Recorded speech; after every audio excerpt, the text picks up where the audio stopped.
Bismillahirrahmanirrahim. Welcome to class 7th D1 Maths 7th edition lecture number 39 and our topic is angles of quadrilaterals. Dear students, angles of quadrilaterals को लेके आज हम question number 4 of exercise 11B start करेंगे जिसमें topic हमारे पास होगा square का. Before solving question number 4 which is related to square shape, square shapes की जो प्रॉपर्टीज़ हैं वो हम सबसे पहले इसको डिस्कस कर लेते हैं, उसको देख लेते हैं. Square shape is a close shape with 4 equal sides and opposite sides are parallel to each other. 4 equal sides हैं and opposite sides are parallel to each other in directions and each corner of a square has 90 degree angle. यानी आपके पास जो corner है square shape का वो आपके पास 90 degree का है. डायगनल्स, जब डायगनल ऑपोजिट कॉर्नर्स को ज्वाइन करते हैं और डायगनल्स ड्रॉ करते हैं, both diagonals are equal in length. दोनों डायगनल्स का साइज जो है वो लेंथ में इक्वल होता है and both diagonals are bisect each other. दोनों डायगनल्स एक दूसरे को बाइसेक्ट करते हैं. क्योंकि दोनों का साइज़ एक ही है तो जब ये दोनों एक दूसरे को 4 इक्वल पार्ट्स में बाइसेक्ट करेंगे तो ये इनके 4 इक्वल पार्ट्स हो जाएंगे. और दूसरा, ये जो डायगनल्स जब हम ड्रॉ करते हैं तो यहाँ पे कॉर्नर्स पे तो इसके 90 डिग्री का एंगल है ही है, लेकिन जब यहाँ पे दोनों डायगनल्स जिस पॉइंट पे ये इंटरसेक्ट करते हैं तो उस कॉर्नर पे उस पॉइंट पे भी ये 90 डिग्री का एंगल बनाते हैं. यानी ये दोनों डायगनल्स एक दूसरे के ऊपर परपेंडिकुलरली ड्रॉ होते हैं. नेक्स्ट प्रॉपर्टी हमारे पास ये है कि जब हम कोई एक डायगनल ड्रॉ करते हैं स्क्वायर शेप में तो जो कॉर्नर्स टोटल कॉर्नर हमारे पास 90 डिग्री का होता है वो कॉर्नर यहाँ पे हाफ में डिवाइड हो जाता है. यानी ईच पार्ट इज़ 45 डिग्री हमारे पास कन्वर्ट हो जाता है. तो इसको लेके हम क्वेश्चन नंबर 4 ए पार्ट और यहाँ पे बी दोनों पार्ट्स यहाँ पे हम सॉल्व कर लेते हैं आपके लिए. तो यहाँ पे डियर स्टूडेंट्स डायग्राम मैंने कुछ आप लोगों के लिए बनाई हुई है जिसमें A B C D is a square and A C is a diagonal but D F is not a diagonal. क्योंकि जहाँ पे देखें कॉर्नर डी से आने वाली लाइन जो है ये बी कॉर्नर्स में बी वर्टेक्स पे टच नहीं हो रही बल्कि उससे पहले यहाँ पे एफ पॉइंट पे टच हो रही है. तो इसलिए डी एफ जो है इज़ नॉट अ डायगनल. तो यहाँ पे जो कॉर्नर्स पे पॉइंट भी बनेंगे तो ये एंगल्स जो हैं ये एंगल भी हमारे पास 90 डिग्री का नहीं होगा बल्कि जहाँ पे कुछ गिवन है 82 डिग्री का. तो सबसे पहले हम इनकी प्रॉपर्टीज़ जो हैं उनको रिवाइज करते हुए हम यहाँ पे कुछ प्रॉपर्टीज़ अपनी अप्लाई करें.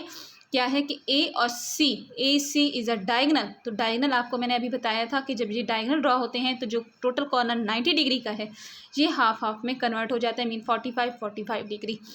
Second, A C is a straight line. जब हम इसको स्ट्रेट लाइन को अप्लाई करते हैं तो यहाँ पे देखें ई वर्टेक्स पे कुछ एंगल आपको 82 गिवन है तो रिमेनिंग पार्ट्स स्ट्रेट लाइन को अप्लाई करते हुए हमने रिमेनिंग पार्ट्स 98 यहाँ पे फाइंड आउट कर दिया. अब जो हमारा क्वेश्चन का एक्चुअली जो हमारे पास अननोन पार्ट है ए डिग्री, तो हम इस ए को हम यहाँ पे फाइंड आउट कर लेते हैं. ट्राइंगल ए ई डी को अप्लाई करते हुए तीनों एंगल्स का सम 180 degree. First angle is A, second angle is 98 and the third part is 45. So sum of 3 angles is equal to 180 degree हमने अप्लाई करके A पार्ट हमने जहाँ पे फाइंड आउट कर लिया. जी, सेकंड आंसर ऑफ B कैसे find out करेंगे, जिसको हमने यहाँ पे देखा है कि B is the exterior angle of a triangle FAD which is an right angle triangle. यहाँ पे देखें डी ए एफ या F A D specific right angle triangle है जिसका ये कॉर्नर पूरा कॉर्नर जो है 90 डिग्री का है. इसका B exterior angle is equal to A plus 90 degree. यानी यह कॉर्नर आपके पास ए डिग्री है और ये कॉर्नर पूरा 90 डिग्री. ऑलरेडी आप लोगों ने फार्मूला पढ़ा हुआ है कि 1 exterior angle of a triangle is equal to the remaining sum of 2 interior angles. यानी 3 कॉर्नर्स आपके पास ट्राइंगल के हैं. ट्राइंगल के तीनों कॉर्नर्स पे इंटीरियर एंगल्स भी होते हैं और एक्सटीरियर एंगल्स भी होते हैं. किसी एक कॉर्नर का एक्सटीरियर एंगल अगर आप कंसीडर करते हैं तो बाकी दोनों कॉर्नर्स के इंटीरियर एंगल के सम के इक्वल होता है ये 1 एक्सटीरियर एंगल. तो यहाँ पे ए की वैल्यू हमने पुट कर दी है और बी डिग्री हमने यहाँ पे फाइंड आउट कर लिया है.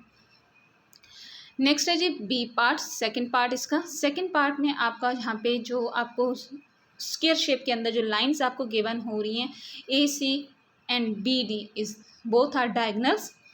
तो आपको पता होना चाहिए कि डायगनल्स जो हैं यहाँ पे कॉर्नर्स को भी हाफ हाफ में डिवाइड कर देते हैं, और जब ये दोनों डायगनल्स ई पॉइंट पे इंटरसेक्ट करते हैं, बाइसेक्ट करते हैं, तो यहाँ पे भी ये एक दूसरे के ऊपर परपेंडिकुलरली ड्रॉप हो रहे हैं, तो इसलिए यहाँ पे भी टोटल पार्ट इनका 90 डिग्री होता है। इट्स मीन कि जहाँ पे जो 90 डिग्री पोर्शन ई वर्टेक्स पे जो दो पोर्शंस हो रहे हैं सी और डी, इट्स मीन कि ये दोनों का सम जो है आपको 90 डिग्री का एंगल मिलेगा।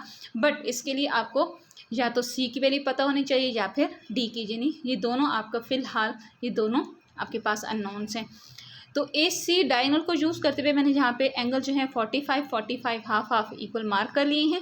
अब यहाँ पे सी एफ ई ये ट्राइंगल आपकी कंप्लीट हो रही है। तीनों पार्ट्स आपको जहाँ पे गिवन हो चुके हैं। 2 parts are C degree and third part is 45 degree. इसको हमने यहाँ पे अप्लाई करते हुए सी की वैल्यू यहाँ पे फाइंड आउट कर ली है। अब चूँकि सी हमारे पास फाइंड आउट हो चुका है, तो आगे हम ये ई वर्टेक्स जो कि टोटल है 90 डिग्री का, तो यहाँ पे सी और D both are equal to 90 degree, तो हम यहाँ पे डी की वैल्यू फाइंड आउट कर लेंगे। डियर स्टूडेंट्स, इसकी अच्छी तरीके से रिटन प्रैक्टिस कीजिएगा। इसकी क्वालिटीज़, इसकी प्रॉपर्टीज़ सारी अच्छी तरीके से लर्निंग कीजिएगा। जब आपको लर्निंग इसकी प्रॉपर्टीज़ लर्न हो जाएंगी तो कोई भी क्वेश्चन आप इजीली सॉल्व कर सकते हैं। अच्छे तरीके से इसको बार बार देखिएगा। Thank you so much.